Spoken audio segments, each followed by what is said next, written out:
Hello, everyone. What is going on? My name is Timpedia, and welcome to the much belated TNT podcast, episode 54. I remembered. Yeah, that's what it is. Yep. That's the number. Yep, confirmed. Counted. Uh-huh. You know what? Man, over a year of doing this, and we still don't know. Well, to be fair, we've this been was pretty good lately. we took a month-long break this past month. Yeah. It's been just shy of a month since the last episode. Holy shit. Yeah. Well, we had SWAT in the middle to keep everyone entertained.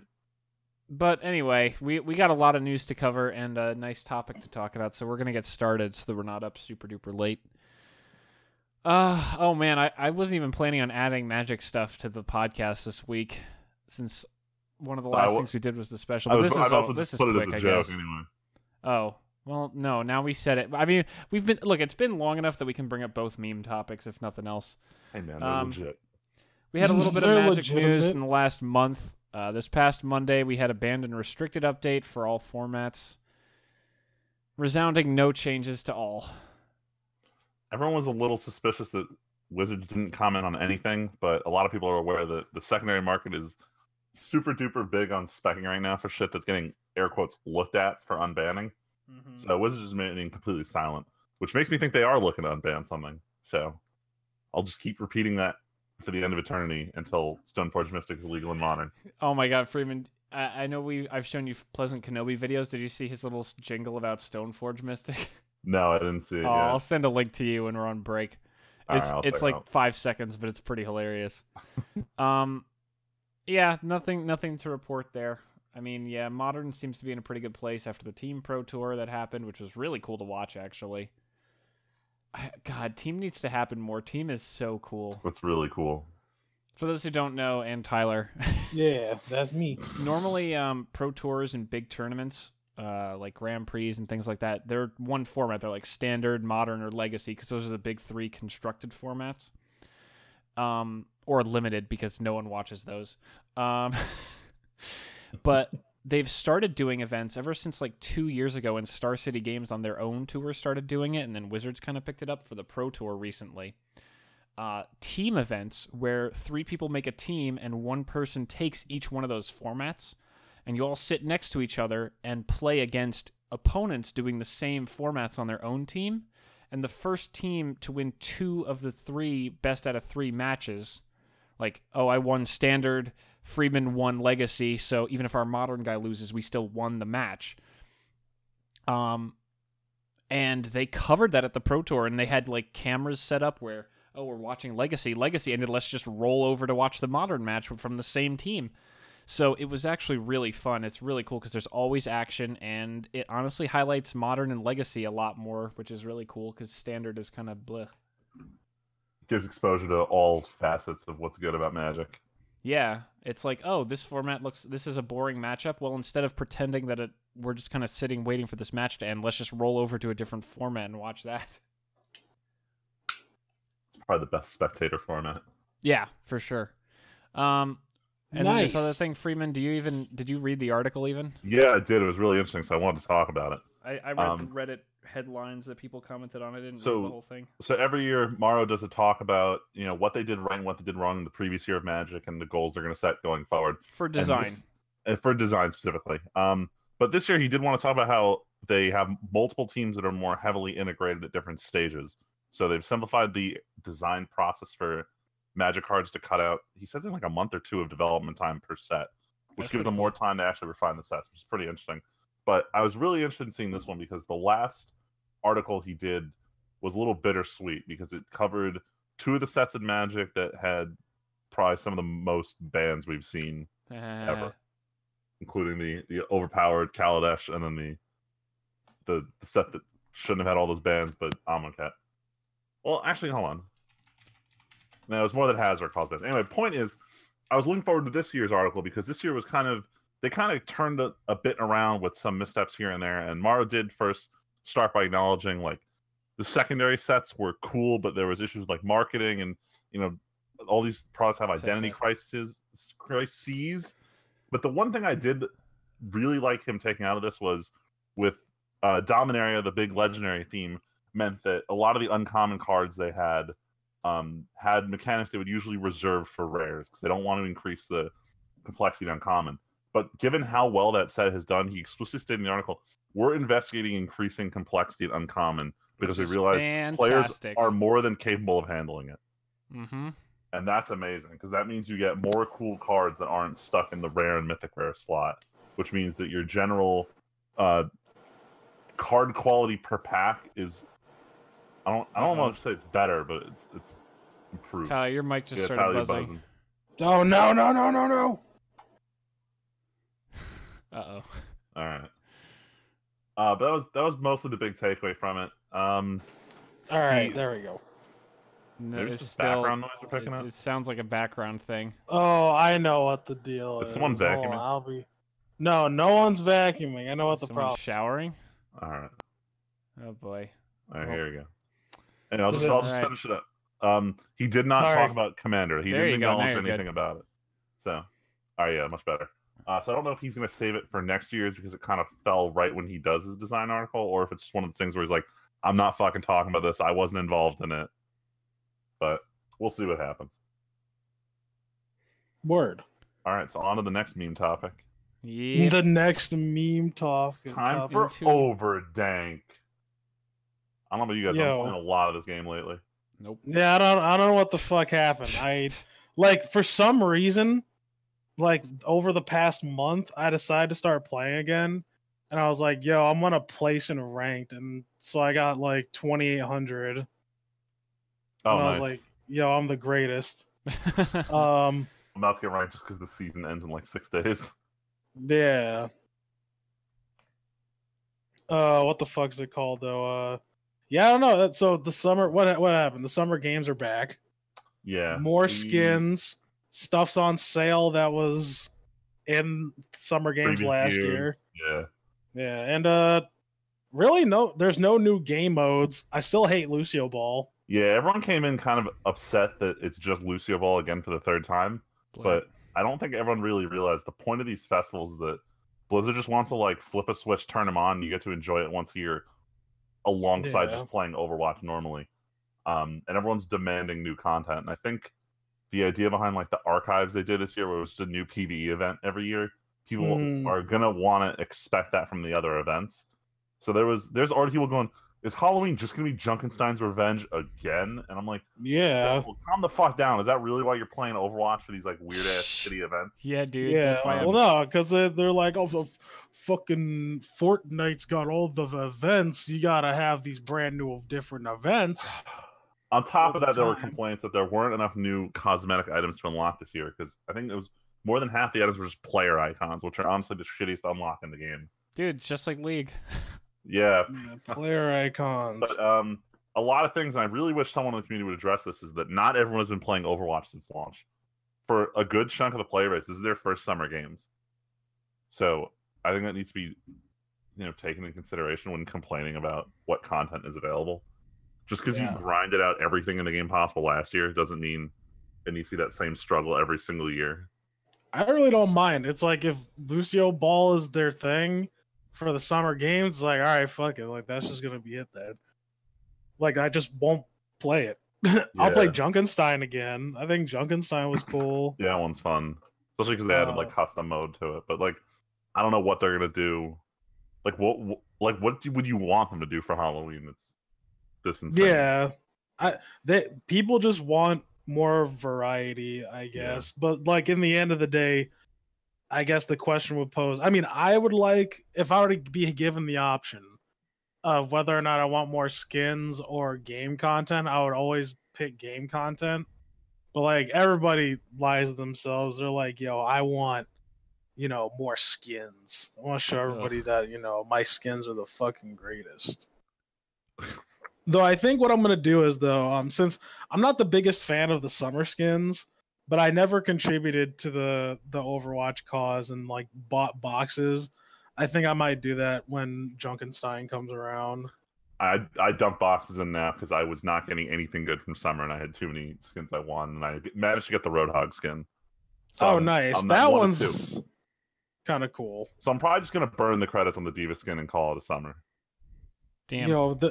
Diva. I always want the fucking Diva skin. It's not fair. Why does she have to be my waifu? Oh my god. And just everything. One more thing about Overwatch, because I was listening to the last episode we recorded just to remember what we talked about. And the last time we recorded, the two of us were bitching about how Hammond is OP. Oh yeah, the fucking meta Since right then, now. he's become way more manageable. Since I started playing Brigitte all the time, it's way easier to deal with him. Yeah, he's just a huge fucking punching bag. Exactly. It's fucking great. Niggas want to play him, but I can just hit him. Like, I can just start shooting away as McCree or Widow, and I can just hit him. Yeah. Just anyone with a shotgun is great against them. Like, even Roadhog's good, but there was... The last time we recorded, you mentioned describing a Hammond strat where they just grappling hook onto like a pillar and swing around in a circle. And I didn't know what you were talking about, so I went on like after that episode and encountered it for the first time. I was like, "Holy crap, this is canon!" You found out, and now I see it every fucking game. And unless I'm playing Brigitte, I hate it because with her you can just stun him and smack him down, or just smack him as he's swinging around because they're fucking idiots and don't know when to disengage. But you're right; it's annoying as shit. All they do, like on the payload, is just do that. I'm like, what the fuck? It's really annoying. Fucking please stop. Please stop. Tim, you should play more Overwatch with us. It's ridiculous. Well, invite me sometime. If you weren't busy jacking off to Yakuza 0. I didn't think I was doing anything. Just saying. No, I'm just kidding. I played Yakuza 0 for 5 seconds before recording this. Dude, no one even knows I'm doing Yakuza 0. The videos aren't coming out for weeks still. Oh, shit. My bad. No, I don't care. My bad. I'll talk about We've that only been talking about it for the last ever. Dude, you know what's crazy? Before the last podcast, the game wasn't even out yet, and I already have... Oh, God. I want to say I already have... Oh, that's just tough. I probably have over 12 hours in the game already, which isn't much, but that's like, 40 minutes every day worth. Yeah, true. I don't ever think about it in terms of LP, because like when you put out the SWAT videos, I was like, how the fuck do you squeeze fucking 6 videos out of this thing? What, 8 videos? There's part of 7 parts. Yeah. Yes. I was like, holy shit. They were half-hour each, dude. That's what I'm saying. I didn't think about it, especially when we were playing. I didn't think we played for that long. I know. I didn't feel that last session. It was just so much fun. We were just going. I want to play that game again. Oh my God. Well, if only Freeman and Luigi responded to my... Listen, Luigi responded and told you I couldn't play on Sunday. Yeah, Luigi is stuck in the void of Battle for Azeroth. He shouldn't be. He said rating doesn't start for 3 more weeks. Oh, shit. I need him to help me with my taxes. Helping friends level up. Yeah, no, he's not actually doing anything right now. That's why he messaged us like day after saying I'm already max level and he needed 1 more day to get max gear too. Shit. But rating unlocks in like 3 weeks apparently. I need help with my taxes and he's my tax guy. Yeah. There's no open advertising for this week's sponsor, Luigi's Tax Emporium. Oh my God. Yeah, I don't even remember what the fuck the name is of it. Dude, I have no idea. No, I have no idea. I'm just joking here. I know you're just joking, but I'm serious. Being a contractor sucks. I mean, you guys want to know something that's not a joke? It's plagiarism. Oh, that's our transition to the next topic. Yeah, that's true. Our first real topic. So this one was the smoking gun last week that I was very happy to throw on here. But for anyone who doesn't know, IGN put up their review for, I think it was Nintendo Switch's version of the game Dead Cells, which I'm not gonna lie, I wouldn't have heard of if it wasn't for this controversy, and the game looks pretty fun. But I heard of it already. IGN posted one of their usual shitty reviews that doesn't really say anything of great significance. And some guy on Reddit posts about how, hey, this is my review, and the guy just kind of voiced over a third of it. And he posted side-by-side video. Well, not exactly. No, it was a small YouTuber, to be specific. It was a small YouTuber who had like 1,000 subs or something at the time. Yeah, it was not anyone of great moment prior to this controversy. No.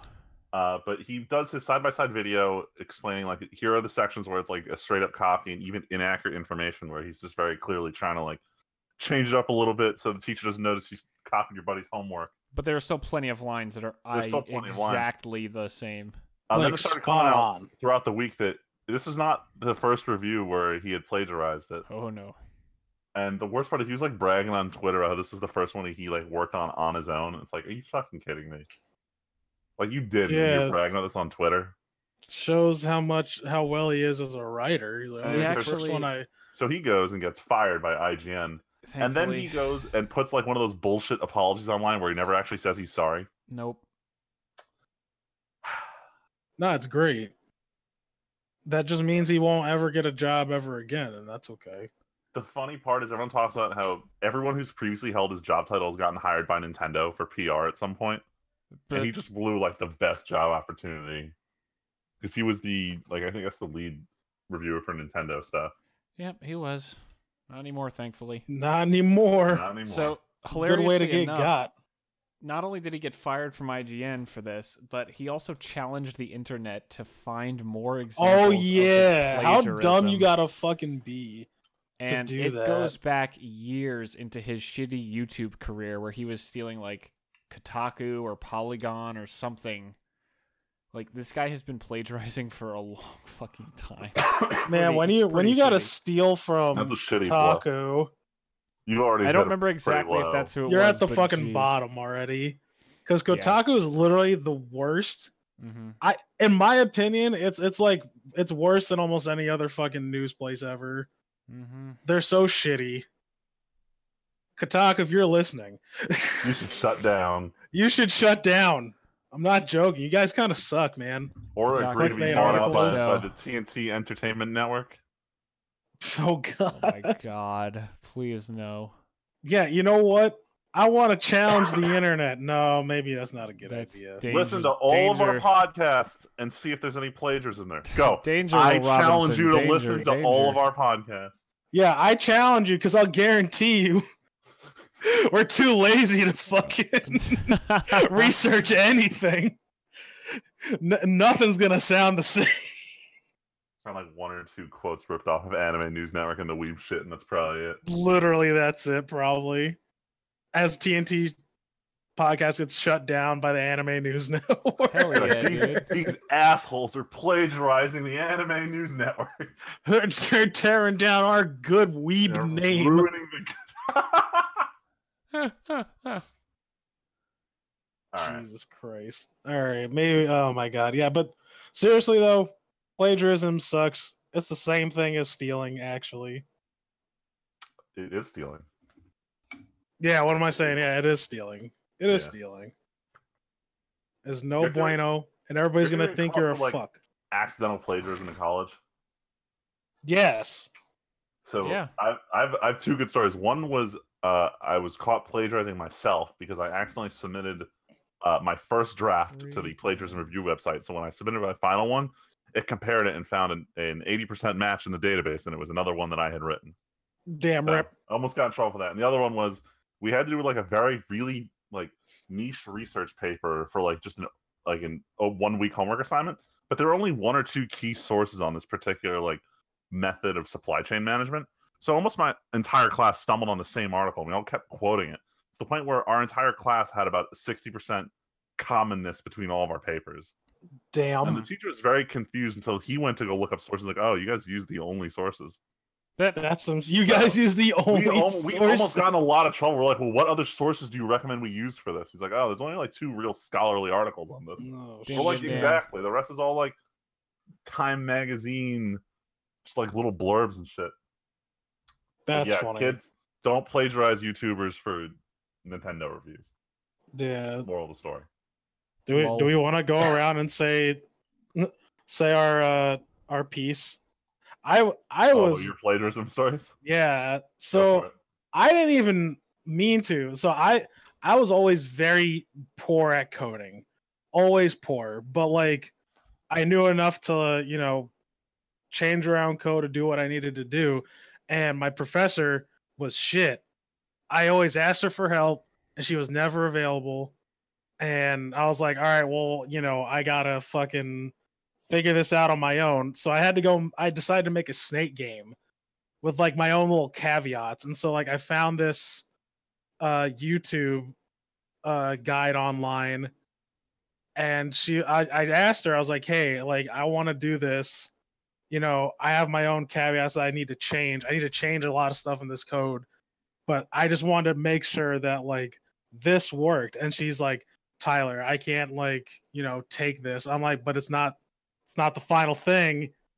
It's not done. I just needed help trying to figure something out. And she's like, nah, this is plagiarism if you submit this code. I was like, Damn. okay. Damn. Thanks for check on code before.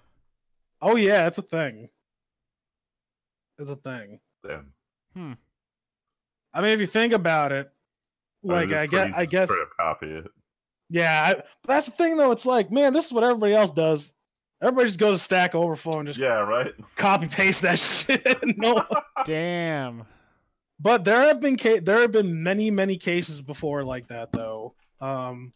For plagiarized code. You'd be surprised. Interesting. Yeah. See, something something you can capitalize on, Freeman. Tim, you ever And plagiarized that's content? the way the news. Honestly, I really can't remember getting caught doing anything like that at school. Getting caught. Keyword. Getting caught. There's certainly a chance I did it, but if I did, I really don't remember it, and I don't remember ever like getting a paper rejected or anything like that. Timpedia has to be perfect. I mean, unblemished. No. I mean, no.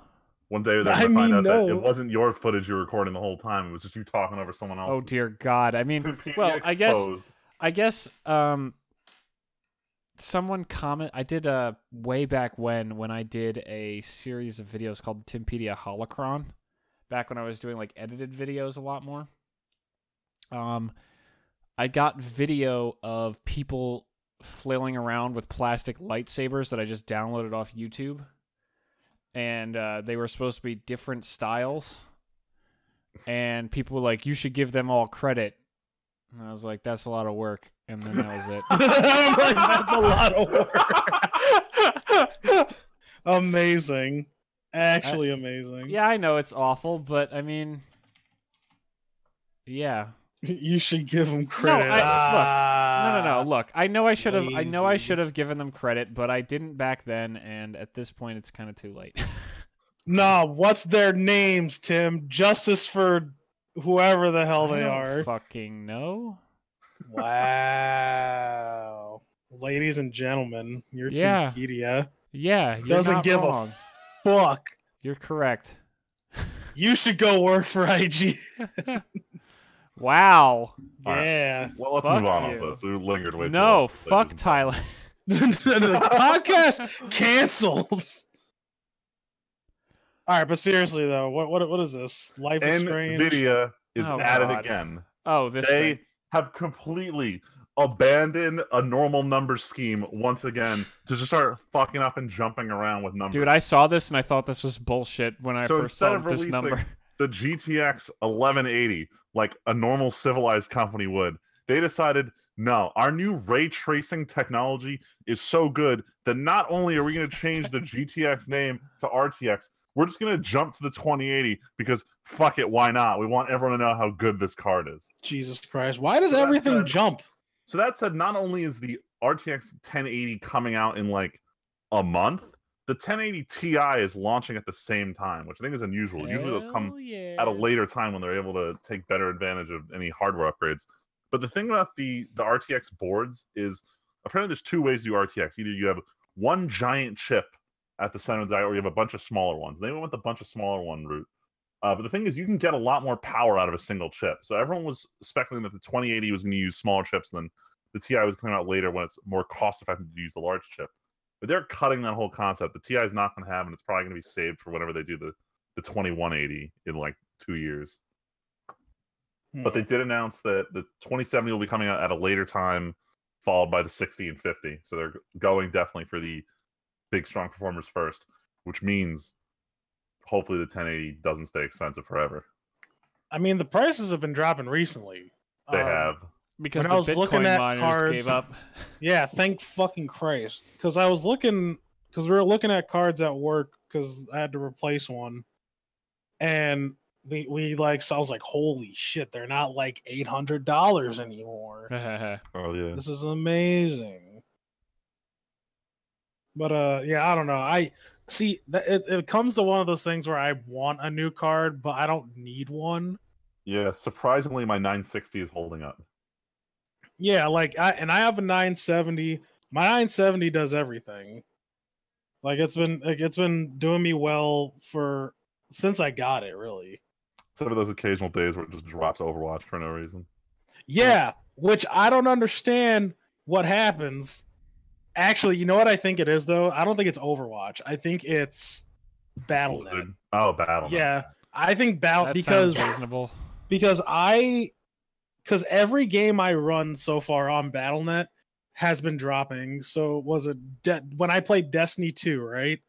At least once a session, it would do the same exact thing Overwatch would do. Really? Yeah, literally same symptoms, everything. It's probably And I tried social plugins or whatever. Yeah, and I tried doing everything, right? I don't know what the hell is wrong with it. I tried reinstalling it. I've tried, turning off all these different switches. I can't remember, like, tell you off the top of my head. I tried burning it, burying it, spending it, throwing it, giving it away. Yes, but whatever. Still a good card. I recommend it. I recommend 970. It'll play pretty much anything.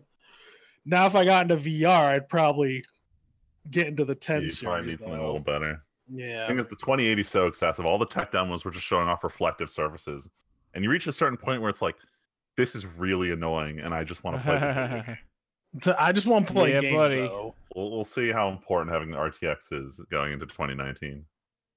I feel like I know a lot of games back NVIDIA, right? Like, but Oh yeah. at the end of the day, I feel like the games are going to try to optimize to everyone. Like, they're not just going to try to cater to one card like some developers do. But I mean, the big problem everyone talks about is that game developers will always, especially if they're doing like a cross-platform release, they're going to cater to whatever platforms on the consoles and just scale it up slightly for PC. You're not going to design around having an RTX. You're going to design around having whatever chipsets in the PS4, exactly. and then trying to scale it for PC. Unless you're Batman, you're whatever, then you just fuck that up. But Crisis team. Yeah, the damn. Not giving a shit. Anyway. Let's move on to a game that does not require any good graphics cards. So Life is Strange 2. All right, moving on anyway. God damn. Moving on from Life is Strange 2. No. So Life is Strange 2 had its big reveal yesterday at like 4 o'clock in the afternoon. They've been hyping up the air quotes reveal for what's going on. If anyone heard me talk about Life is Strange Before the Storm, you played a different character from the first game, and it was ambiguous at the end about whether that character actually had superpowers or the two kids next door had the superpowers. And it looks like we're getting confirmation that it was totally the two kids next door, and the not Before the Storm, sorry, Captain Spirit. That game has like zero bearing on what actually happens in Life is Strange 2, so that's a little disheartening. But they showed up. It's about two brothers going on a mission from two Washington brothers. to Mexico. Yeah, two brothers. Two brothers. Just two brothers. And the community is for some reason shocked that it's not the same two girls from Life is Strange 1, even though the developers have explicitly said the sequel is not about any of the characters in the original. Do not expect them to show up. Yeah, but devs lie all the time lately. Well, no, they told the truth, and the community was very mad that they told the truth. Damn. Even though they came with a bonus chapter at the end of Life is Strange Before the Storm called Farewell, where it's your last chapter to see the two main characters in the original Life is Strange. Oh, well. So they couldn't have made it more obvious, and the community is for some reason upset about this. But there's almost no details given other than just that it's an on-the-run road trip escaping the police style story, and someone may or may not have a superpower. So more details in 1 month when Chapter 1 comes out free to play. So looking forward to that. Woohoo. Are you going to be sure to actually complete it or what? Oh, I mean, damn. so I've caught up on all the Life is Strange stuff for now.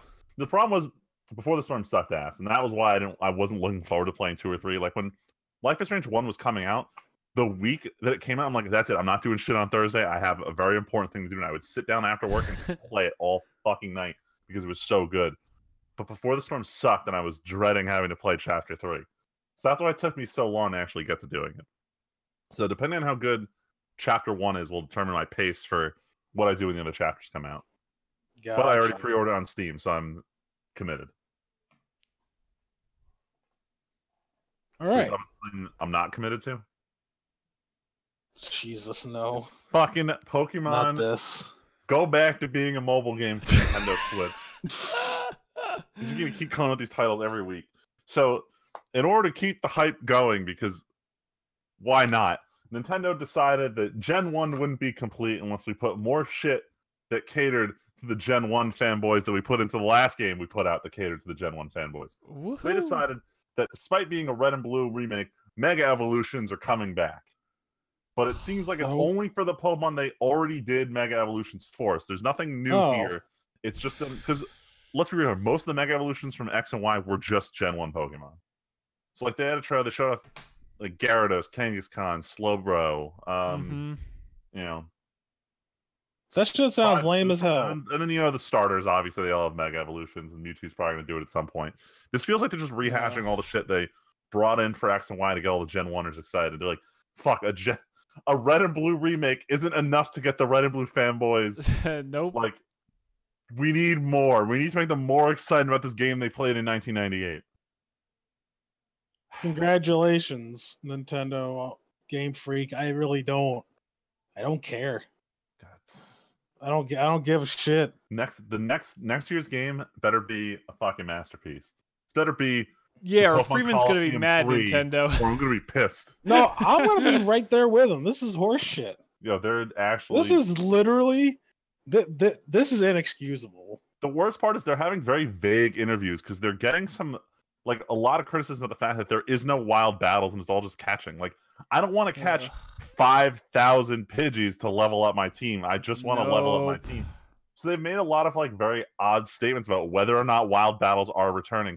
And in traditional Japanese fashion, they are dodging every single question that they're answering Japanese on their own hosted live streams that they themselves are deciding to do. So they're hosting these events where they elect to not really answer any of the questions that they themselves wrote for them to answer.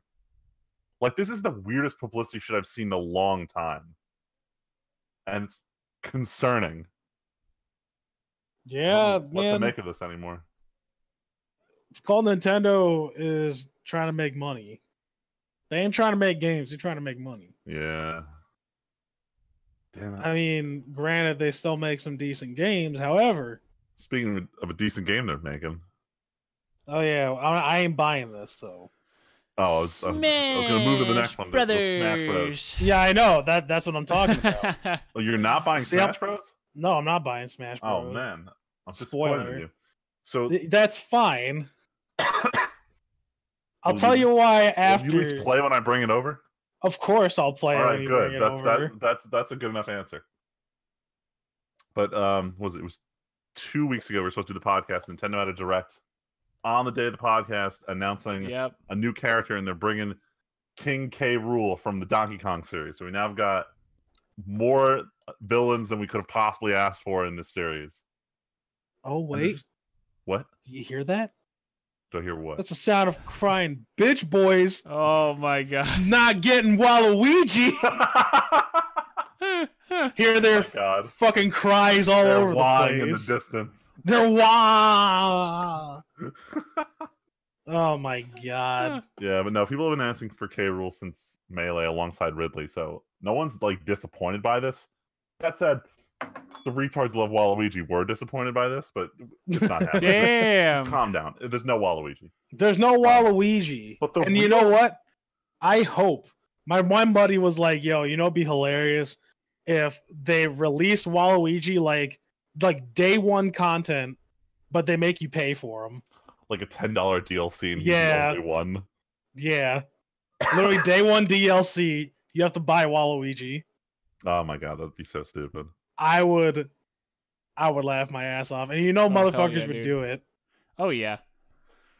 Oh, I gotta get Waluigi. Anyway, but the real point of contention in the Smash community is people are arguing about whether this is really a sequel because it just has characters from the other game and only a couple new ones. And then some guys like, well, it looks like it's using, a different engine, but it's just the same game. And then some people are arguing, oh, well, it looks like the same engine, but it looks nicer. And I'm like a little annoyed by these statements because does anyone know how many games and their sequels were all made on Unreal 3? Oh, dude. Yeah. Like, you don't need a new engine to be a sequel. Pretty sure the entire Mass Effect series was built on Unreal 3. Yeah, well, that's the thing. People don't know. People don't realize They don't this. care. Motherfuckers don't know about game development. No. Let's be clear. They don't care unless it helps their side of the narrative. I don't It's know. It's almost like no. I ain't getting into It's like this the internet Alex sucks, Jones yes. shit. Oh, No. It's a conspiracy. The water in the Gatorade is turning the gamers into... Oh my god. You can't even finish that. Freeman, I think you mean Mountain Dew Code Red. That's Yeah, the there real you go. gamer fuel. Oh shit, the Mountain Dew. The food dye In the Mountain Dew is turning the gamers salty. Hell yeah.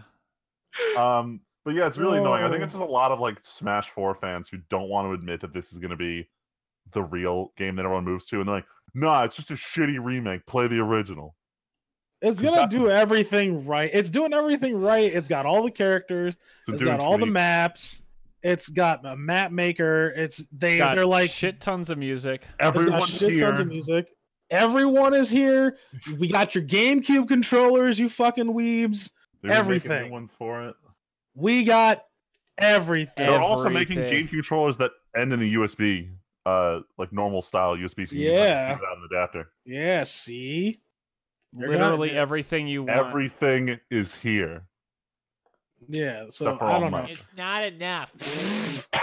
Well, yeah, so the reason why I'm not buying Smash is not Oh, boy. because I think it's a bad game. I think Smash is great. I mean, I do have a personal bias against it because I have a couple friends who would beat my ass in it all the time. Oh, I thought And that's how I got good. I thought you were gonna and- say that's because you were a fan of PlayStation All Stars. So No, I mean I thought that game was fun, but like nothing can compare to Smash. Like that game couldn't hold a candle to Smash. Yep. Like that's just a fact. Like Yes. but at the end of the day, I'm like I feel like it's a game that I would rather play locally, like couch co-op.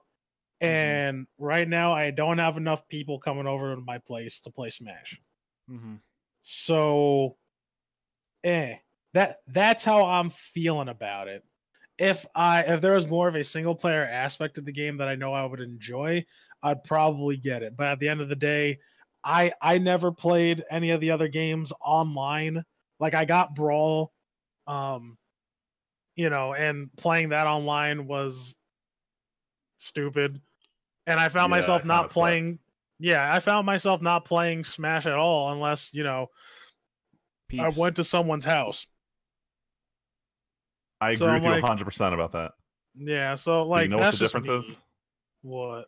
The Switch is portable. It's gonna be just like that first Switch commercial that came where those dudes are playing basketball, Oh, and then dear they sit God. down at that park bench and they start playing NBA 2K, whatever. Fuck you. I want that with Smash Hey, Bros. I mean, he's got a point. No, Freeman's got a no, point here. no. What? What do you mean Yes. no? It's wrong. You got to play. How's on it a TV. wrong? That's Nah, literally dude, the whole This point is of the literally Switch. the whole reason I bought a Switch was to play Smash. Oh man. You just pop off the What? controller and say, "Look, we're gonna play with the fucking Joy-Cons, or whatever, to play shitty Smash mode Yeah, while exactly. we wait at this airport." Yeah. I mean, one of those words. Oh was my correct. god. I saw the cutest fucking thing. I was at the hospital one day and I'm just walking, I was fixing I don't know. I was trying to get someone's phone out of the charger. And so I was walking around, it's where I'm in pre-op holding. So you see all these families waiting around, for surgeries to start. And you see this brother and sister, they have their little Switch there and they both got the red and blue controllers and they're both playing Mario Kart. It warmed Oh, man. my cold heart. Oh man. Oh man, I was like, this is it, man.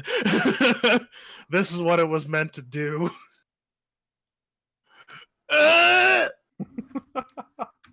Damn. Yeah, Right. I think the next two ones are just rapid fire topics. We're gonna just get through these and then. I mean, we'll see, because I mean, we're already at 40 minutes, and holy shit! Fine, the weeb shit will be its usual length. It's fine. Yeah, exactly. So we'll see if we even get to a topic today. Anyway, so The World Ends With You, the Switch remaster is coming out October 12th, and in traditional Square Enix fashion, they are vaguely hinting at possibly new content, which means there might be some vague new content in the game. So everyone, get your hopes up and get ready to be disappointed. October 12th is your launch date. If you haven't played The World Ends With You, I highly recommend playing this. This is my favorite original RPG for Nintendo DS. Yeah, I've been meaning to play that, mostly because I hear it's got the cross-pollination of what, Kingdom Hearts? It's got the Kingdom Hearts style, but the gameplay is very like, it starts off weird. So I don't know how it's going to work on Switch, but with on the DS, it was really weird. You had two screens to pay attention to. The top screen where you controlled your teammate, you only controlled their action with D-pad, and it was usually just up, down, and forward that mattered. And you were trying to perform combos against the enemy on the top screen. Then on the bottom screen, all of your controls were with the stylus. So it was all gestures. So you would drag the stylus around to move your character, and like probably the easiest ability was the slash. You just slash horizontally across someone. Then if you slash up, there was like an ice spear. If you do a circle around someone, something else activated. You got to set, I think it was like up to 6 abilities that all had different gestures. So it took a while to get used to combat, but once you can kind of autopilot the top screen, you can focus really clearly on what's going on the bottom. Now, the thing with the Switch release is they're basing it on how they did it for Android and iOS, where I think your top partner is automated to a certain extent. So you get to focus more on just what's going on the bottom screen. That said, I also don't know how that's going to work because there's no like stylus for Switch. But hopefully there is a touch screen. There is a touch screen though. You can't like obviously do the touch screen when it's mounted in. Yeah, you can't do it when it's docked. So I'm willing to bet there's some kind of a control scheme that's more reliant on just having 2 joysticks. But I'm really excited to replay it. I tried replaying a while ago and I forgot how crappy old DS games look like when you blow them up on a new 3DS. Blip. Yep. Sorry, new 3DS XL. It's kind of hard to play. So seeing the remaster is going to be real nice. The voice acting is very good. The fantastic soundtrack. I highly recommend this game. Fantastic. And then we got another game, which I haven't actually played any part of the series. I've never but I'm excited to jump in with this entry. A single game of I only added this because I saw this on my phone today, that there's a release date for Shenmue 3. I think it's in August of next year. I mean, that's cool. For the people who want it. Yeah, I'm just interested. The only reason this interests me really is because this is one of those games that has that kind of mythical online status. You know what I mean? Where everyone's like, oh my god, Shenmue 2 was like the thing, man. And it's like, was it that good? And we're just kind of so far removed from it that it's impossible for us to really know. But I think Shenmue 3 is going to be one of those things where we're going to see if it's one of those, is the old series going to come back and succeed, or is it just going to kind of prove that maybe it was good then and not now? So I just figured that was worth bringing up for a second, just because it's kind of a neat thing that it's like, oh, do remasters for 1 and 2 recently or something? No, I don't think so. I mean, maybe that was part of the Kickstarter as like a stretch goal. I don't even remember if that happened. Shenmue 1 and 2 the stretch goals? No, stretch goals. PC Gamer had a review yesterday for it. Huh. There were stretch goals that were made. Oh yeah, they released 1 and 2 for PS4, Xbox One, Steam. So I guess okay. I don't know if it's a cool. I guess. Yeah, they're calling it 1 and 2 I HD guess. remaster. So I guess maybe. Well, I don't know. I didn't play them, and I'm not going to. I mean, I'm playing my Japanese adventure game that's nice and new instead of old right now. Even better, it's only $30 for both of them. Hooray! I pay that much to try these out. Are you gonna do it? Nah, I got way too much shit to play right now. Exactly. That's what I'm saying. My backlog is so fucked. That's unfortunate for you. It's terrible. I still have to beat Doom. Oh my god. I'm still playing Doom. Well, you know what fucked me up? Well, no, I'm gonna save it for weeks. Okay, that works. Yeah, I'm gonna save it That for works. weeks. That is acceptable. All right. Is it time?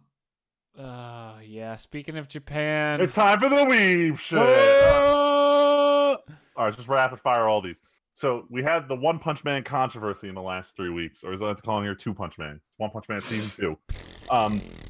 The first episode was announced to be airing at a fan event in Japan with tentative rumors of a release winter 2020, which oh boy, was that which not is like, happy to that hear. refers to like January 2020, not December 2020.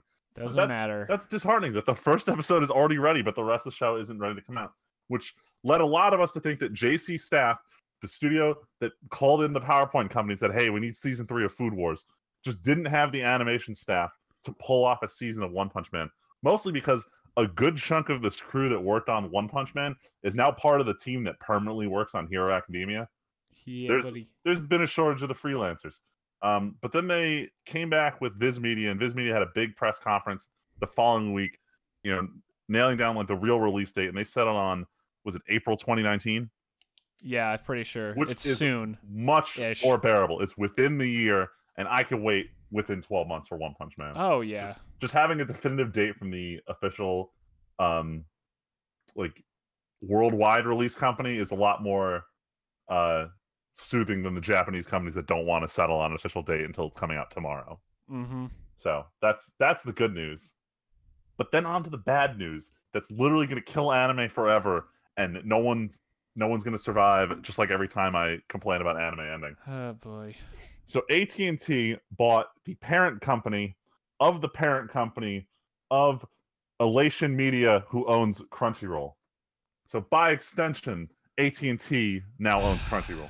The sky is falling, folks.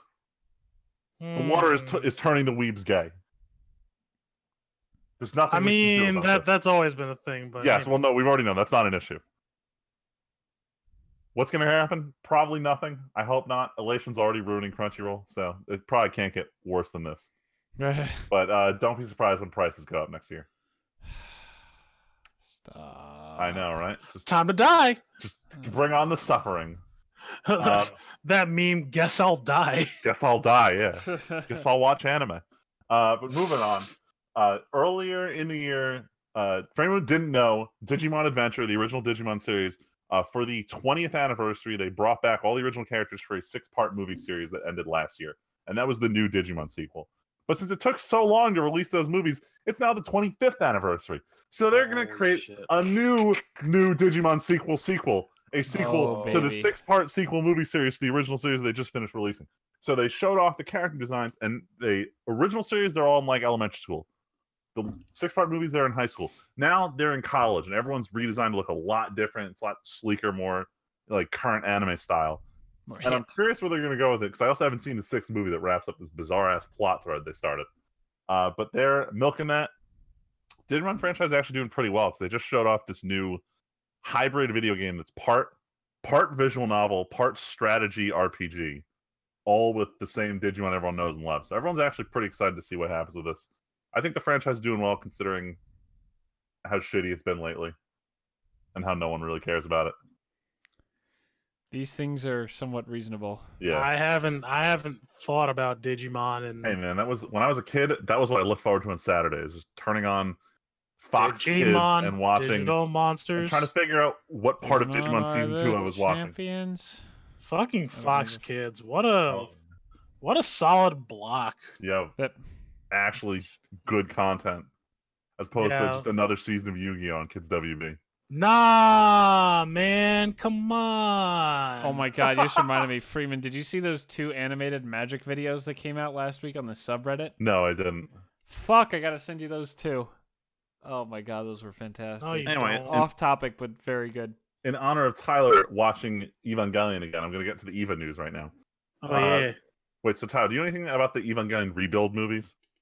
Yeah, I do. When I was looking up, like, I was like, so what the fuck am I supposed to watch? Even though I should have just asked you. Yeah, no. So I'll just go through the very brief history. So Neon Genesis Evangelion ends its TV run. They used the first movie, Evangelion Death and Rebirth, to sponsor the money they need to create the final project of Evangelion called End of Evangelion, and that was the last movie of the series. Which is what I'm watching right now. But the author, as always, was pissed with the way it came out and wanted to redo some things. So he starts his own animation studio outside of Gainax, which, you know, is the parent company of like Studio Trigger, that whole group. So he leaves them, he forms Studio Kara, and they decide they're going to do what they call the rebuild of Evangelion, which based on the first movie seemed like it was just a 4-movie reanimation of the original series, just done really well. Like I think it was 2007 the first one came out, and Evangelion ended in like 96 or something. Yeah, they came out with these movies or whatever. So it was like 11 years after the original series ended, they come up with the first movie of the rebuild series, and they're like, every 2 years will be another Eva movie in theaters. And then Eva 2.0 comes out, and the last 30 minutes do not follow the show at all. It had heavy implications. And everyone's like, oh man, is this going to be original from now on? And because it took them so long to write Eva 3. So Eva 3 comes out like 6 years later. Everyone's been dying to watch this movie. This movie sucks. It's so different. It's so weird, depressing. I don't know what to say with this.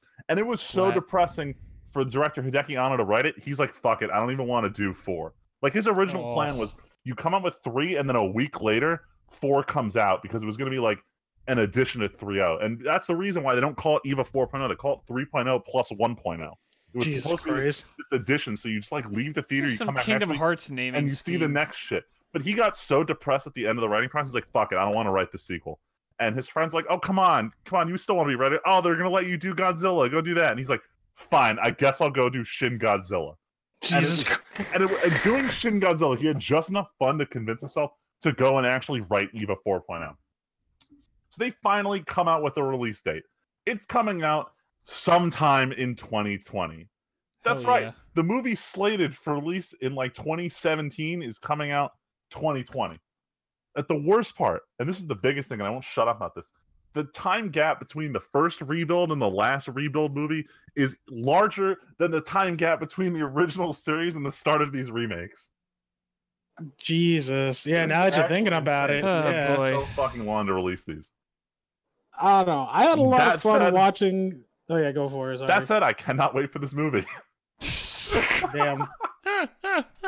I was having a lot of fun watching the series over again, like, because when last time I watched it, I was like, what, in high school, middle school, when it started airing on Adult Swim.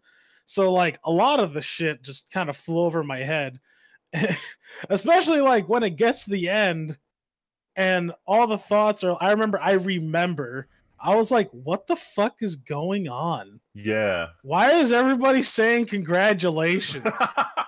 I don't understand. Like, I remember that, like, clear as day, like, not understanding what the fuck was going on. And, like, now I was like, okay, I get literally all of this now.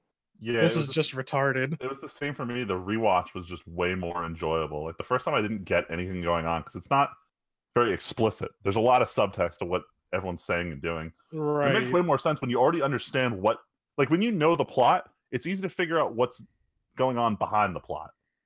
Mm-hmm. Exactly. If you didn't like it, give it one more shot. That's at End of Evangelion is still a mindfuck, regardless of how many times you watch that movie. Blip. Yeah, that's what I'm on right now. I'm like in the middle of watching that. All right, but moving on, but keeping on the Eva theme.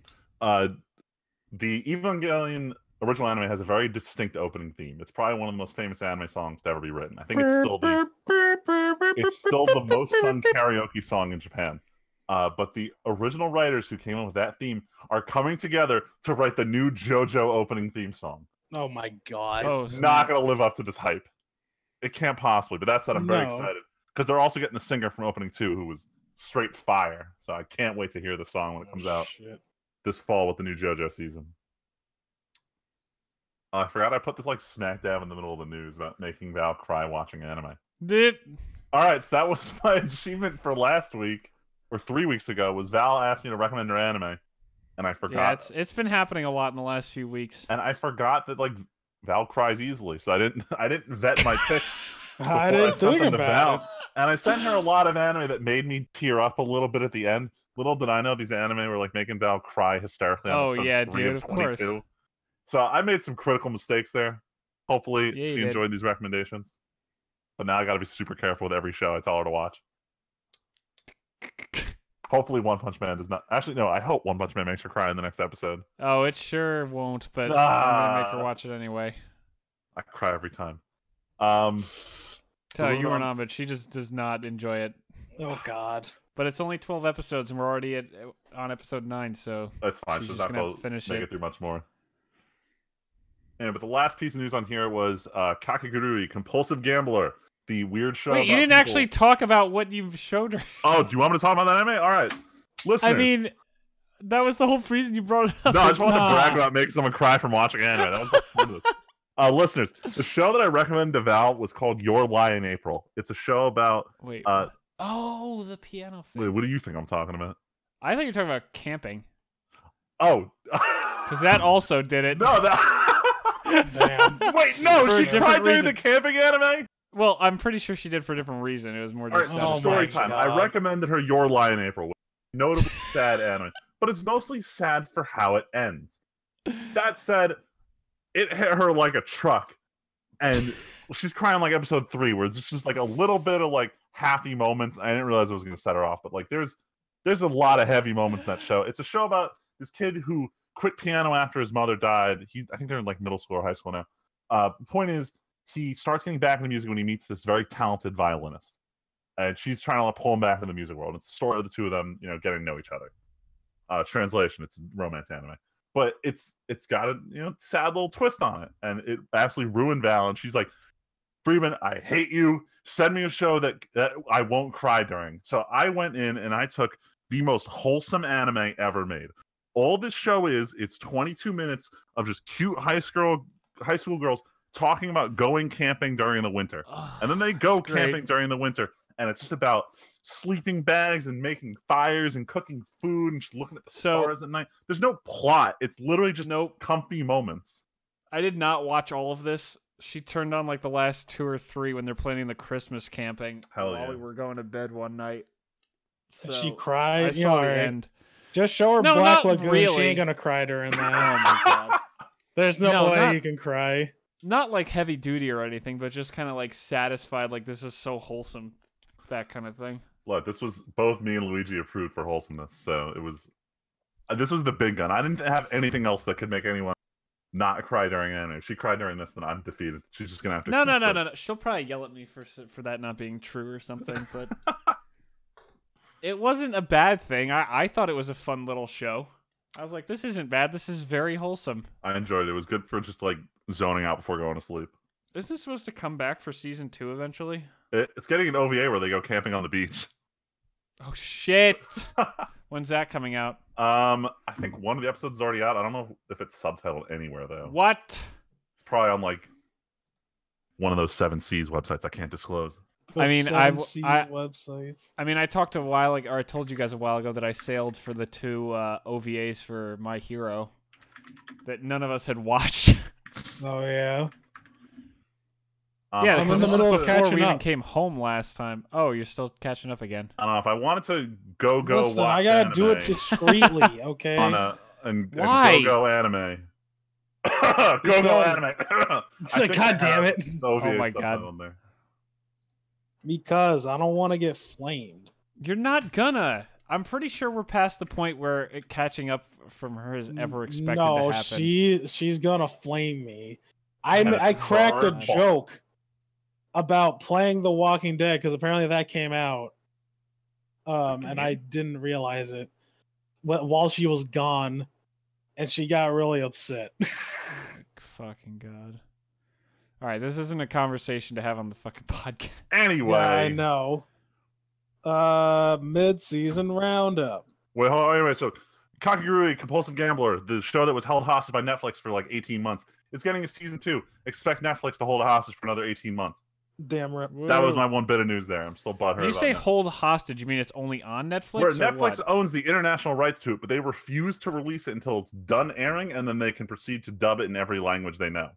So you won't get it on the last day that you can't see episode 1 of the first day it airs. You see episode 1 18 months later after it finishes its 6-month run time, and then they get every fucking language in the world to dub it, because this is not a high priority show.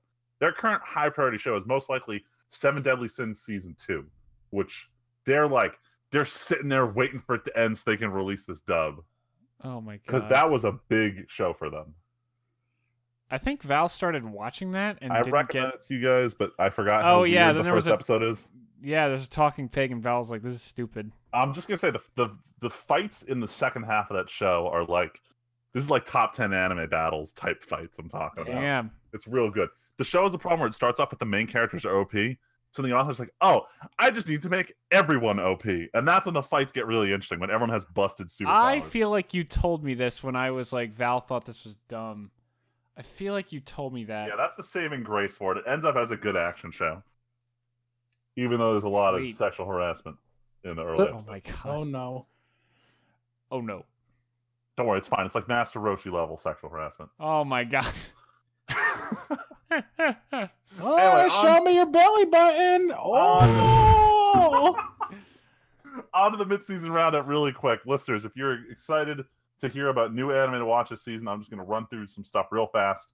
Grand Blue Dreaming on Amazon Prime. This is by far the funniest show I've seen in a while. If you like college shenanigans and like to pretend you're watching a show about diving that is really just about drinking, go watch Grand Blue. Can't recommend it enough. Hanebado, I feel actually the opposite about this. So everyone was praising the show. This is the badminton anime for having really cool animation, a little bit of rotoscoping for the players when they're playing badminton.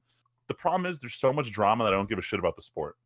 Huh. Like, it's way too fucking heavy all the time. So what you're saying is it's the opposite of Haikyuu. Yes, where everyone is already good at the sport, but now it's just a lot of character drama. Like, ha, your mother coached me and she abandoned you. Like, Oh, God people are, like, spouting come shit at each on. other during matches, and people are getting depressed. Like, I don't know. It's Oh my God. honestly, this isn't an easy show to watch. I get tired very easily watching this show. I don't know why, but I'm gonna stick with it because the studio's working hard on it. I'm just concerned the source material is just laying the drama on too hard early. Too much. It's like if you took the drama from the piano violin anime, you turned it up a little bit, but then inserted it into a sports anime where it just straight up doesn't belong. I feel like that's what's happening here. The next watch one. Haikyuu. That's the moral of the story. Yo, go watch Haikyuu. That's the moral of the story. But moving Mostly on. because I've been listening to those intros. I found a compilation of all 5 intros. Oh, on YouTube. So the full songs too. Hell yeah. Every day, 20 minutes on YouTube. The songs At are least all very once hype. a day I listen to it. They're all so good. No, go ahead. If you haven't seen them yet, Mother's Basement has done a video on just the animation themes for almost all the openings. Like all of them. Yeah, it's weird. Those are some of his best videos. I highly recommend watching those. Even the second one that doesn't have a great song has that what is it? Ah yeah, like where he shouts the Yeah. ah yeah. I can't even do it because I need to be listening to it. But yeah, all those songs are fucking great.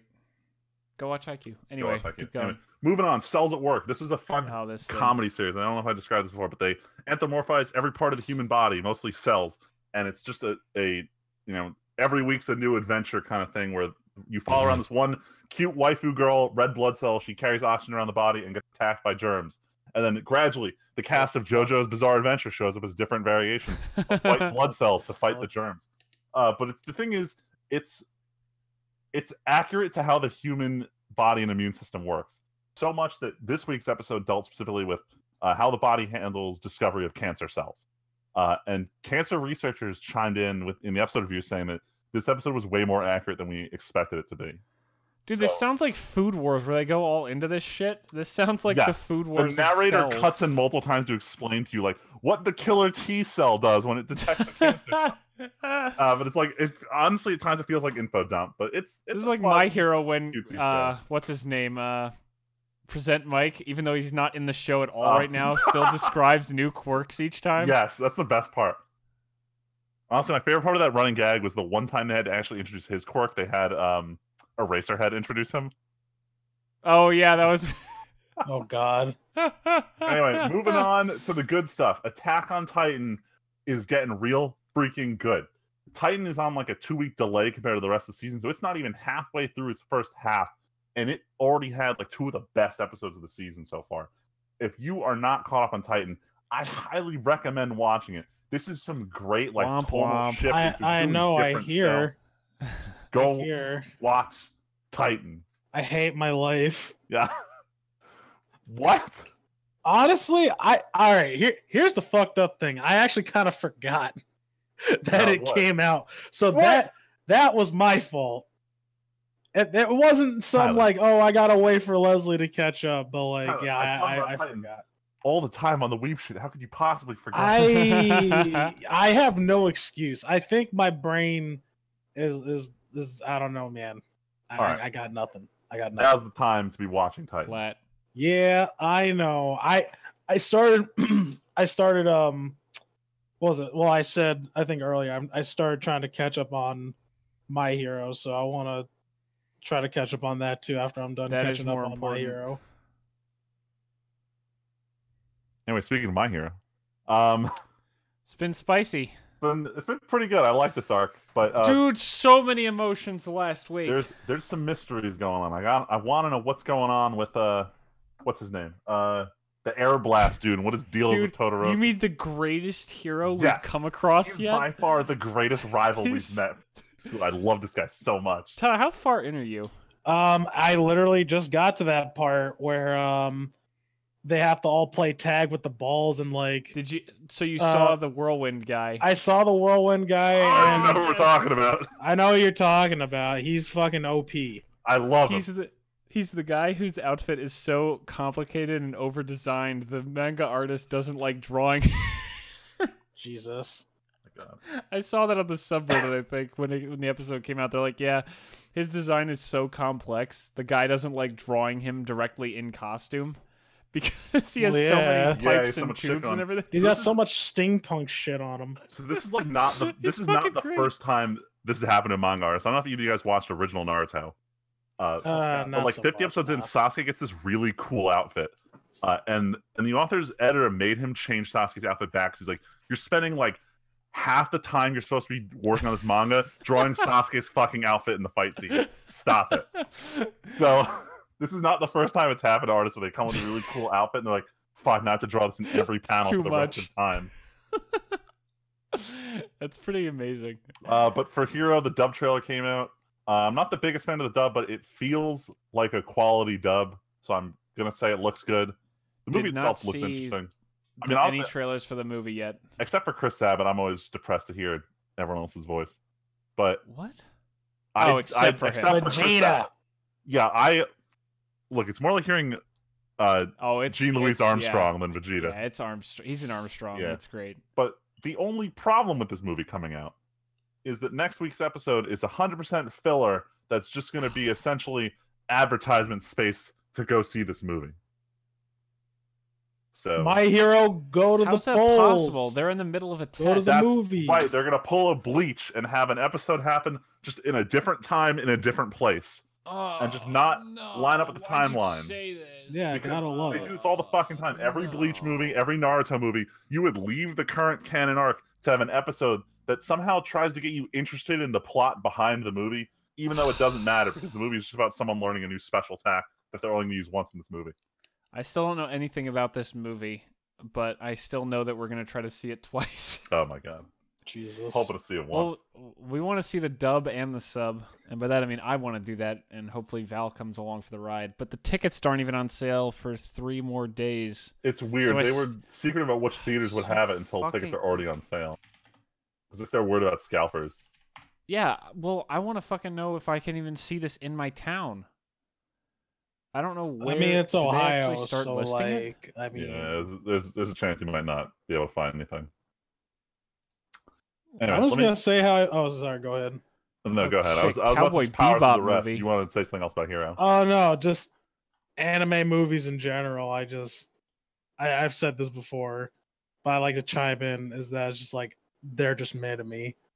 Yo, they're all actual garbage. It was so the last weekend I was in the house before I moved out. There was a show I'd watched years ago called Sengoku Basara, and it's based on. Speaking of which, Freeman moved out.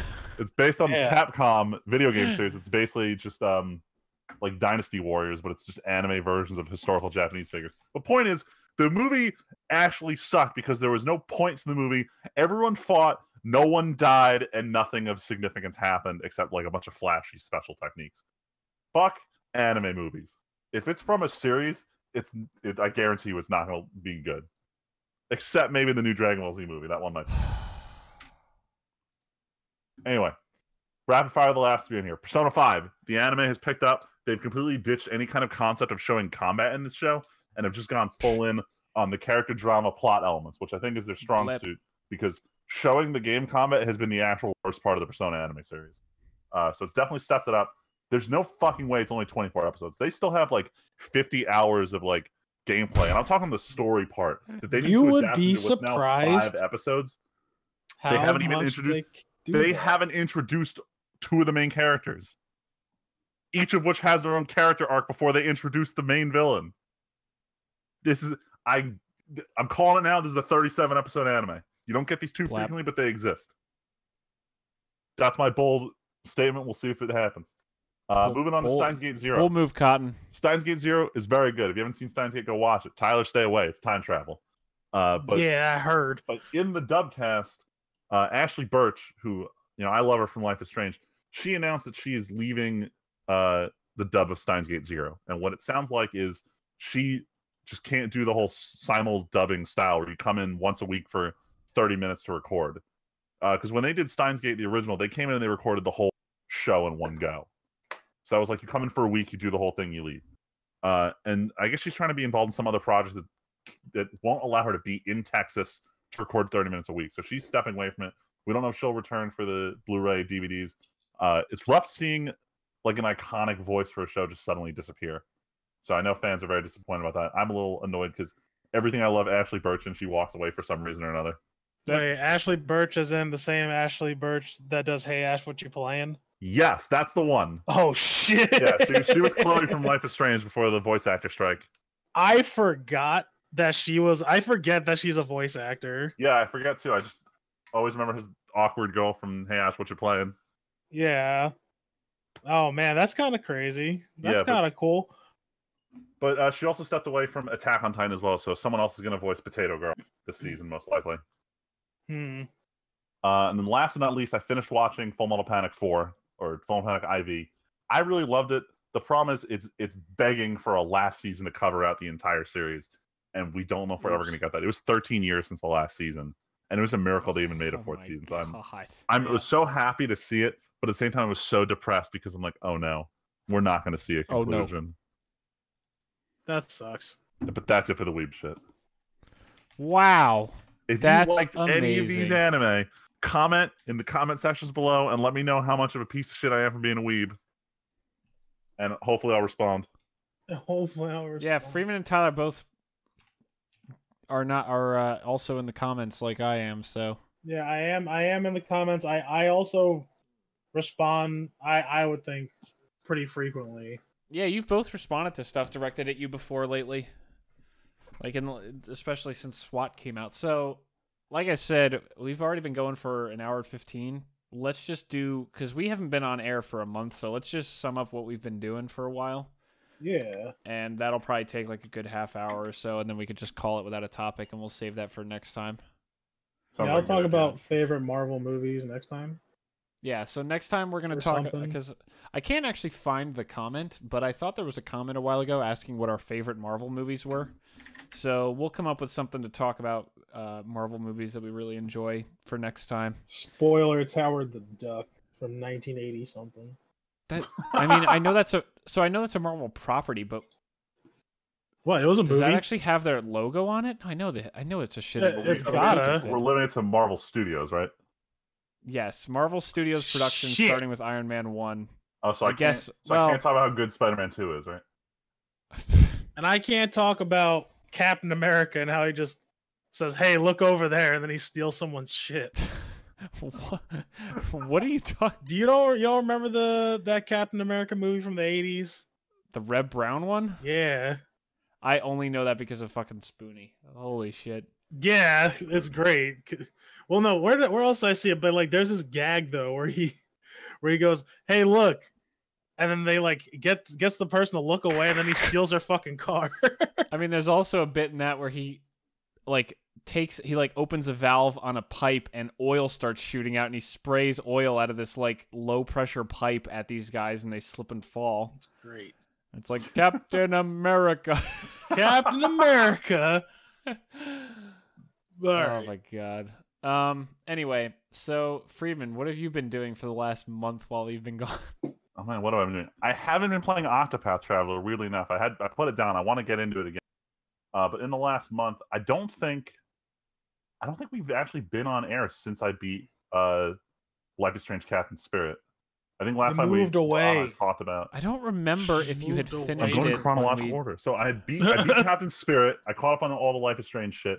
I said I was gonna play Doki Doki Literature Club. I didn't, and then I moved out of the squad house. Unfortunate circumstances, but I moved out, so that took up like a week. Very stressful. Yeah, that was... And as you can see, Where we're I not kept saying, friends "Hey, anymore. when are we doing Yeah, no, SWAT?" Tyler and I And don't you're talk like, to each "Oh, other. a movie." Yeah. In case you haven't been able to tell in this episode, Tyler and I haven't actually spoken to each other. We're just talking at Tim. Yeah. Yeah. Yeah. But not That's really. how We've been it talking. works. There's no pretty knocking directly. on the walls anymore. No secret discussions in the hallway during break. Nah, no. All our secret discussions are live for Tim to hear. Yeah. And the I feel like I'm part of the group again. Oh Jesus. Yeah, but ever since the Overwatch summer games have come out, I started playing more of that. I've pretty much stopped raiding in Guild Wars just because everyone's like kind of chilling out right now. It's honestly the same kind of situation Luigi has with raids, where there might be a new one coming out soon. No, so everyone's no. trying to relax. Luigi a bit. still raids twice a week, even when there's jack Hey, shit. we still try to do it Wednesday and Sunday, but it never fucking happens because no one's on. But point is, Well, yeah, but Luigi runs his guild. yeah, whatever. Do you want to be at Luigi's level? No, I'm not trying to. I'm trying to avoid raiding. But I'm excited playing Overwatch again. I'm actually having fun, and I figured out what the trick is. There are so many more supports out now that I don't mind playing support every game because there's just enough variety. But now everybody wants to play Hand Soap or Widow. That's Hand the soap? sniper meta Yeah. and quick play is actually killing me. Hanzo. Oh. But like, Yeah. I'm getting the team where, like, we oh, might get to we're gonna play whatever he says. Hanzo, Widow, Anna. That's our starting lineup. Like, Literally. fuck, no one's gonna be on the point all game. So that's my struggle, and that's why I keep overextending with Brigitte. So we'll see if I can Are actually we get playing good with Overwatch after this? Because you guys keep fucking talking it. about it. Maybe. I need to make dinner, but I'm totally gonna play I knew Overwatch it. after Yeah, this. so I also need to make dinner. I need to walk Faye. Because Yeah. that's You also not want to here. play Overwatch, Tyler. Is that what you're I gonna say? do want to play Overwatch. I'm not saying I don't. Maybe if you guys Try to don't get that take 20% too group EXP bonus. Right? long. Oh my god. Maybe if you guys don't take forever, we'll play a little Overwatch after I'm just this. making soup. I'll be back on shortly. Oh my god. Fuck. Anyway, keep going, Freeman. I'm trying to think what else I did. Bunch of anime with my buddies. I think I've showed like 4 different people Grand Blue. So I've watched that show 4 times up to the current point, and I still find it funny. But I'm spending way too much time rewatching shows with friends and not actually watching new stuff. My plan to watch list is getting out of hand right now. But that's pretty much it. Oh, also designing Magic decks. Since our last Hell episode, yeah. we did the Command Me with Command Me Friends. with Friedman, and then I also made a separate deck that I've half purchased. I need to purchase the second half of it. We Ooh, can I'm play it in excited. person in a couple weeks. Not a couple weeks. We will be home in 2 a week weeks. and a half. Oh, Oh we can. shit, All right. that's so Coming soon. home next Friday, Like a couple of and then weeks we're is going to be literally home two. for 48 hours Oh my for the first God. and second, and then leaving on the third. Hell yeah. We're definitely going to find some shit. time to play Magic, that's for sure. Oh, it's happening. Wait, first. So that's a Saturday. You knew this. You know what we're that coming home for means. Labor Day weekend. Oh, Tim, you know what yeah. that Well, we're means. going to watch. Yeah. We'll Yeah. watch that in person. Sorry, no. I wasn't like confused about the day. I'm just double checking what anime comes. No. I Maybe got. can it took me a hide second. from Leslie. We'll watch talk it. about it We'll when we do figure it out. Overwatch. Or, There's you know some what? there's some Yeah. other stuff that's going to happen that weekend, but we'll talk about that off camera because it's not directly. Maybe it's time to just have a big reveal and be like Tyler's Leslie. never gonna. Come on. Whoa, You've been bad boy. whoa. Hey, Hey, He still lives there. I ain't trying to die, dude. Come See? on. So- We've no, been we'll over talk this. about it. Look, if we get back on for Overwatch, we'll talk about it because there's more going on that weekend, but it doesn't pertain to the podcast at all. Hell yeah. But yeah, Feldman the Third Path is totally happening in EDH. Can't wait for that to happen first. If you have any interest in Magic and you didn't watch it, go check out that Command Me video. It was really fun. Me and Freeman just sitting around for almost 2 hours, I think, building a deck from basically scratch for him. I actually I watched it all the way through just to like watch our design philosophy from the beginning of the deck change completely at the end. It was really cool to see the gears turning. We're like, wait, why don't we go this route? Or like, oh man, discard is, let's punish the discard or some stuff like that. So if you're I also have been designing some stuff in my head. I was struck by inspiration. One of my card orders, because I complained to you about this the other day. Every single time you place a bunch of orders on TCG Player from different buyers at once, almost every single time I've done it, one gets lost in the mail. So I had to reorder one card for my new Commander deck, and because it was only $1.50 and they have a $2 minimum, I had to find another card to order. And lo and behold, the store that I was buying from had a foil Drog Skull Captain. Ooh. And I was like, oh yeah, I really want to build a Spirits deck someday. So I've got a lot of ideas rolling around in my head for that. And there's still the Jund deck. When I get to my week, I'll talk about the Jund special thing that I bought this weekend for the Jund deck. But yeah, so maybe we'll do another one of those in the near future, Freeman. Sounds good. Where I'll get behind the wheel. I think you'll be surprised. It's a pretty spicy thing that one of my Magic podcasts brought up, and I'm like, fuck, I need to do that right now. Anyway, sorry, Freeman. Yes, what else? That was it for me the last couple weeks. Let me try and think of what's actually happening this week. Supposedly I'm going to Lake George next weekend. It's starting to sound like a shittier and shittier deal, so I might end up backing out of it. Also, my grandma's in the hospital, so I might need to just be in town in case something happens. Shit.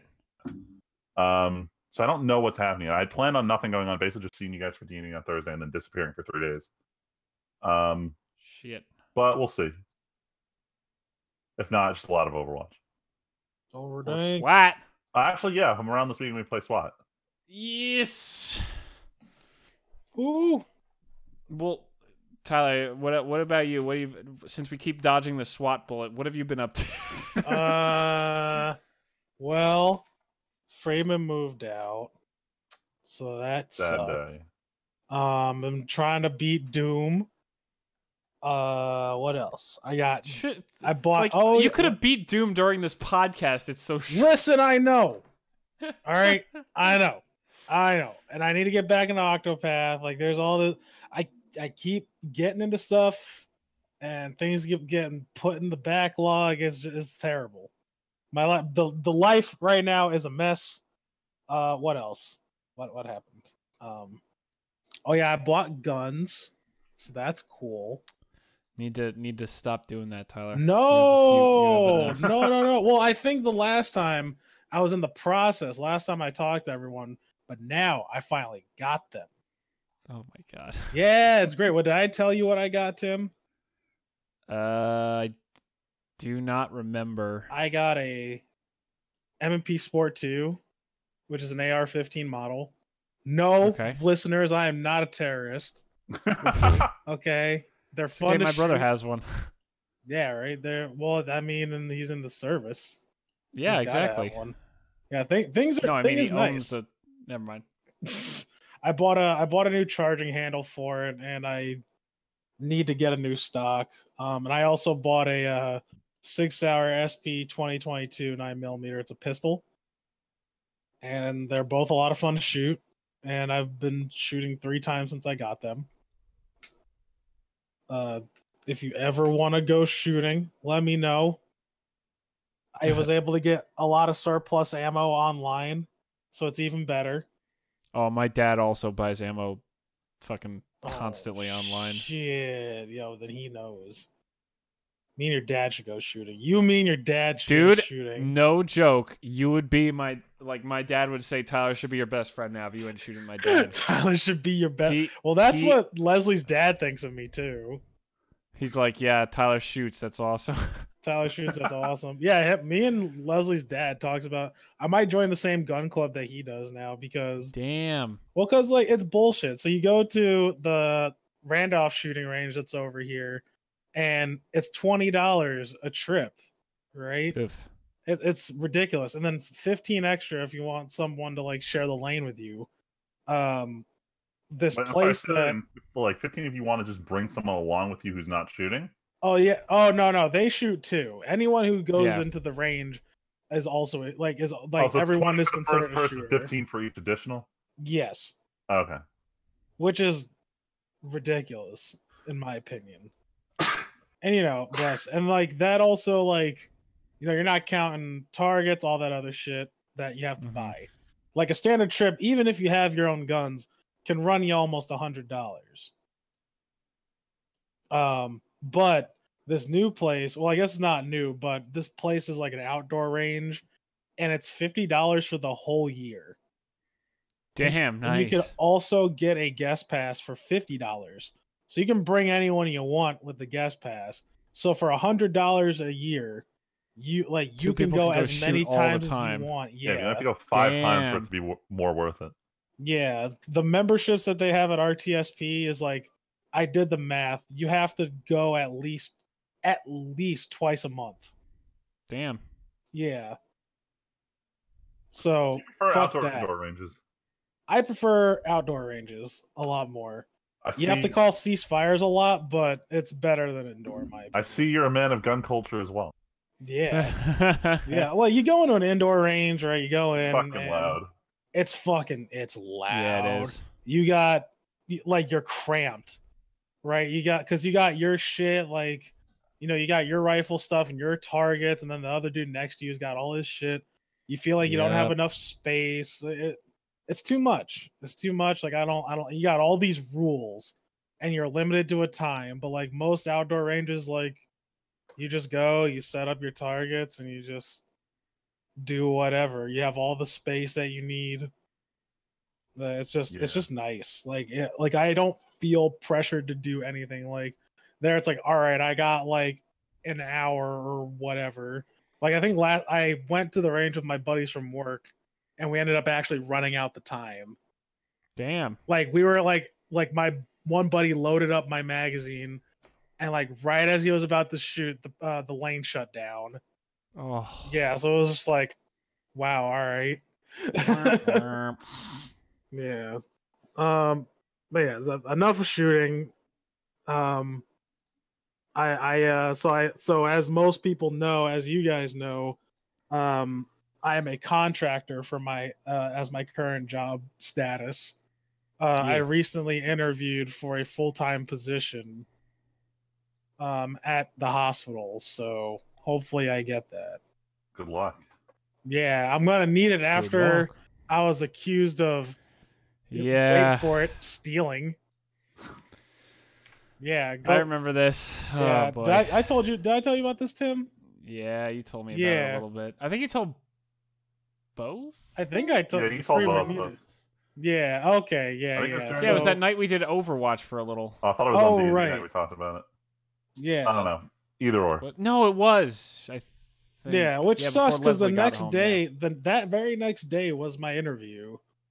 Yep. And I was like, wow, all right. Thanks.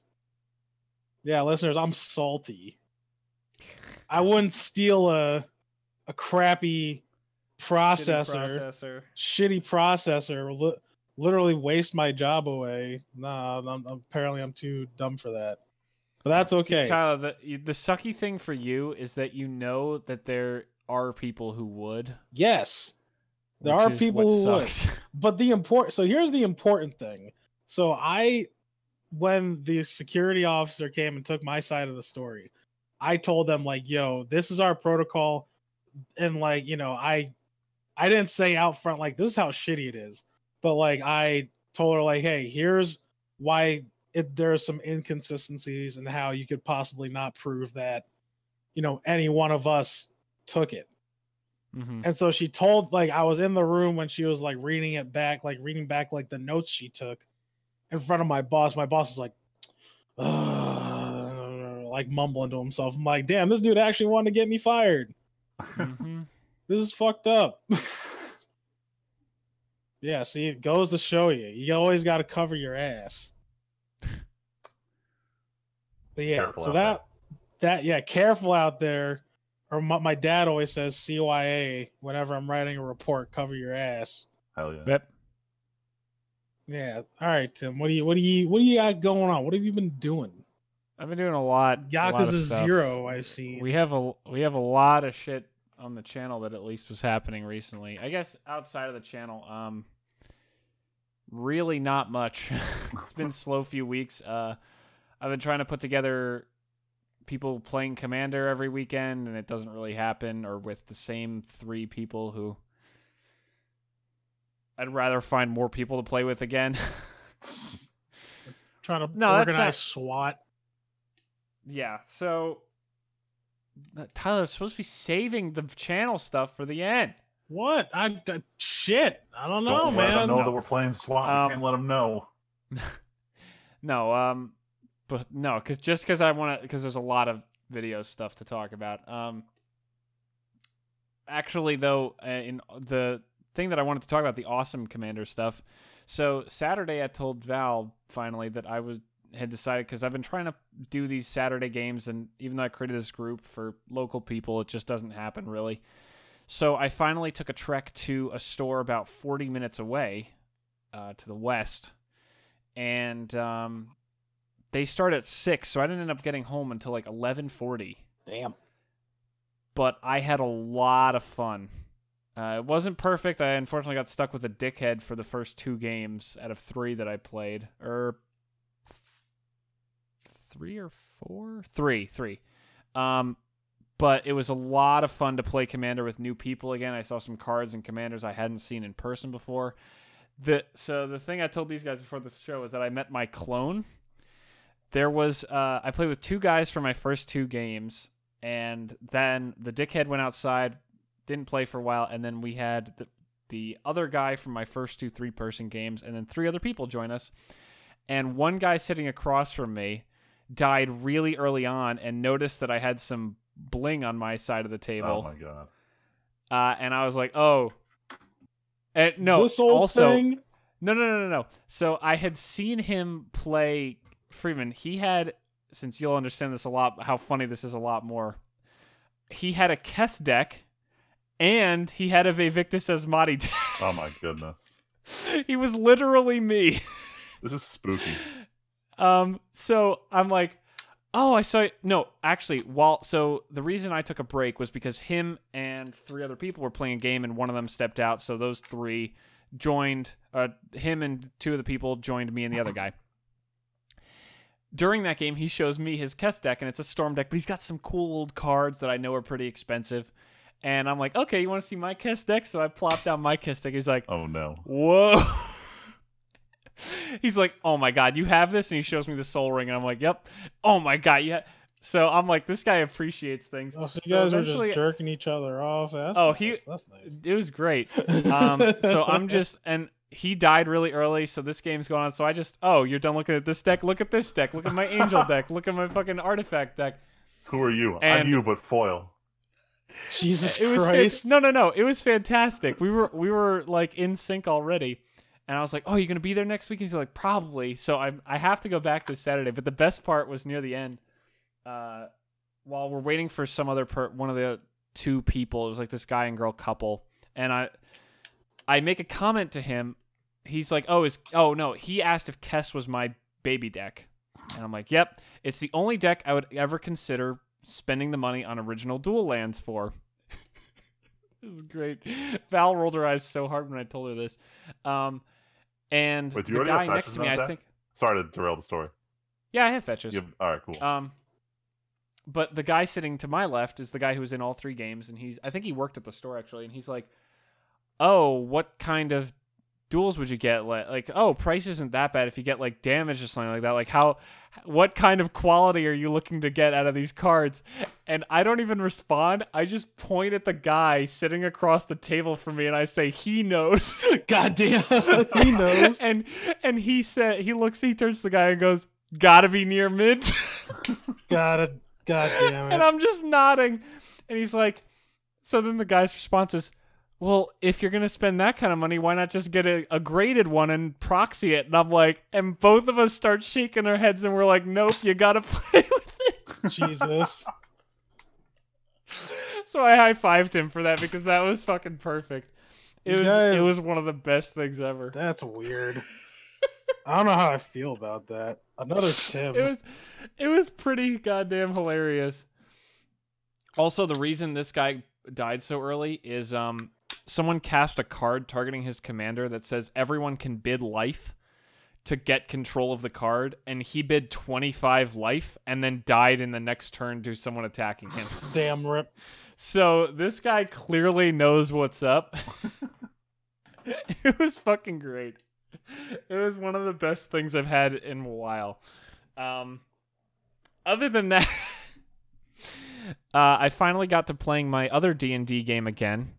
And then one of our guys, after 2 sessions of being back, is dropping because of a job. Oh, damn. So we might go ahead with only 3 players and a DM, which is always risky because 3 means there's some holes in the party. Nah, that's I will fine. say 3 is fine. I will say, in the last session we had with that guy 2 weeks ago, he's our tank. He was a paladin. His AC was 27. What Before the a fight, fuck? he's full plate tower shield. Are you playing 5? No, 3. 3.5. Oh, thank God. You getting Ooh. scared Yeah, there. no, not. You got. no, no, I not got 0.5. real scared. I'm like, how Sorry. the fuck? We're playing 3.5. But I'm a mage, so obviously I'm not wearing armor, but I'm dual wielding. I now have a dex of +4, I think, because I have dex. No, I have a dex of +6 because of these gloves I'm wearing. I cast mage armor on myself and shield on myself before a big fight. My AC was 28. Jeez. I had more armor. I had more AC than our fucking tank did. Oh my God. Except if anything got through that, I was almost guaranteed to die. So, yeah, so I'm kind of the tank now, even though I'm a sorcerer. Wow. But yeah, so that was fun. Anyway, finally on to videos. Last time I left off, Empire Earth was still going, and Jedi Knight, Jedi Outcast Season 2 was going. Since then, there's been a lot of changes. Jedi Outcast finished, and now I've just yesterday started Jedi Academy Season 2, which is only 10 episodes, so that's going to be done probably by like end of next week, so sometime around Labor Day, I think. I didn't get it all uploaded yet. Empire Earth will finally end in fucking September after I finished recording it back in like early July. Oh my God. Jesus. A long running series. Talk about... I currently uploaded up to episode 64, releasing on August 31st. And there are 70 episodes, so approximately Labor Day again. Or actually, the week after Labor Day, Empire Earth should finally be ending. Oh my God. Fucking ridiculous. But yeah, I already recorded the next thing for After Jedi Academy. It's a very special LP that people, I think, will get a kick out of. I don't want to spoil it because it's going to be over a week or 2, I think, even before it even comes out. And I've been recording Yakuza 0, which came out at the beginning of April or August. That's not going to release until Empire Earth finishes in September. And I have already recorded 6 sessions of it. Jesus. So we're heading towards the time where I might actually be normally doubling things up again. Or at least Yakuza kind of doubling up. We're going to see how deep I get into having a backlog. But finally, the smash hit of the summer 2018, SWAT 4, with the TNT podcast crew plus guest Luigi, released... The episode 1, which was released on August 3rd, is at 999 views. Damn. Right now. That's hilarious. People fucking loved watching this, and I've been trying to get us all to record another session. We recorded 2. Someone kept commenting that we missed 1 mission in the base game, so we might need to check that, but we are still planning on doing the expansion pack and possibly any mod campaigns if I can look into them and actually find some that are decent. Because people said that there are mod campaigns for this game, so... I'm up for playing anything. I like being the bad cop, as everybody has found out. Yes, people have loved Tyler being the shoot first, ask questions later cop. What the shoot first, ask questions never. Yeah. But I will say, for those who have enjoyed that, there are definitely plans to do more co-op stuff with us. Since we all have really had a good time with SWAT, I think, we've talked about looking into other things that we can do as our 4-player team. Or even just cutting it down to the 3 of us, because Luigi does have WoW a lot, and I feel like the 3 of us have more free time than Luigi tends to. Usually. So we're going to look into doing more stuff, because we've honestly been having a lot of fun doing it. I know people have enjoyed watching it, because the views have really been there, and the comments have really been like, this is hilarious and a lot of fun. So, yeah, they definitely expect more along the co-op games / SWAT 4 front. Other than that, I'm kind of just, I've been recording other things like Jedi Academy Season 2 and this other LP that's only a 4-episode LP that'll come out after it, but I need to get back to recording Yakuza 0 because I have a bit of a sticky situation that I'm in where I have crap tons of money and I'm in danger of losing it, but I need to progress the main story to actually spend the money. Jesus. But other than that, yeah, people have been enjoying the Season 2s of Star Wars games that I already did, so I might actually go back and do a few more. Some of the people have been asking for the old Jedi Knight games. I feel like I tried to get them working once a long time ago, and they crashed. But I'll try again with Dark Forces 2 and Mysteries of the Sith and Dark Forces 1, because I did a live stream Let's Play of that a long time ago, and I'd rather do a full actual Let's Play. Other than that,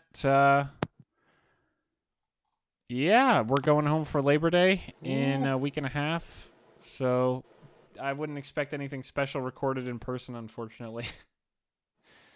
But we will be there, hopefully to play some Magic and possibly some D&D if everyone can get their timing together, although knowing how things have been lately, that seems increasingly difficult.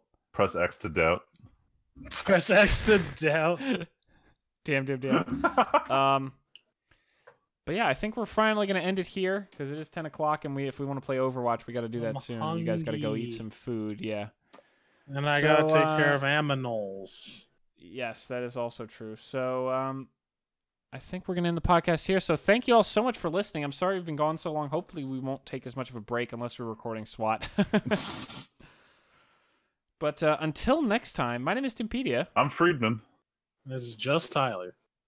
And we will catch you guys hopefully next week. Thanks for listening.